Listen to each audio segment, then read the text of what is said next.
பிரான்சில் சர்வதேச எண்களை பயன்படுத்தி மோசடி செய்பவர்கள் அதிக அளவில் மோசடியில் ஈடுபடுவதாக மக்களுக்கு எச்சரிக்கை விடுக்கப்பட்டுள்ளது. தற்போது மோசடி செய்பவர்கள் டச் எண்களான +31 என்ற அழைப்பு குறியீட்டை அதிகம் பயன்படுத்துவதாக தெரிய வந்துள்ளது. எனினும் இந்த ஆண்டின் தொடக்கத்தில் மோசடி பெரும்பாலும் பிரித்தானிய அழைப்பு குறியீடான +44 பயன்படுத்தப்பட்டது. மோசடி செய்பவர்கள் இந்த சர்வதேச எண்களிலிருந்து சந்தேகம் ஏற்படாத வகையில் மக்களை அழைக்கிறார்கள். அசாதாரண அழைப்பு குறியீடு மக்களை ஆர்வத்துடன் அழைத்து சென்று மோசடிகளில் சிக்க வைக்கும் என நிபுணர்கள் நம்புகின்றனர். பொதுவாக பயன்படுத்தப்படும் மோசடிகளில் ஒன்றான ராபோட்டிக் குரல் முறையை பயன்படுத்தி சமூக ஊடக தளங்களில் வீடியோக்களை பார்ப்பது அல்லது ஆன்லைனில் ஹோட்டல்களை மதிப்பிடுவது போன்ற எளிய பணிகளை செய்ய பணம் வழங்குவதாக குறிப்பிடப்படுகிறது. வேலை முடிந்ததும் வாக்குறுதி அளிக்கப்பட்ட பணம் அல்லது ஏதேனும் ஒரு வகையான வெகுமதி வழங்கப்படுகிறது.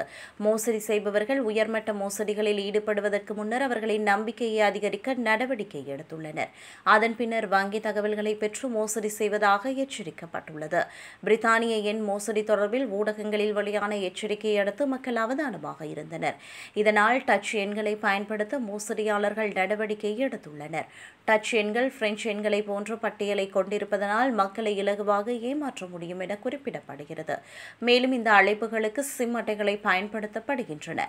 இதனால் இவ்வாறான எண்கள் தொடர்பில் அவதானமாக இருக்குமாறு எச்சரிக்கை விடுக்கப்பட்டுள்ளது.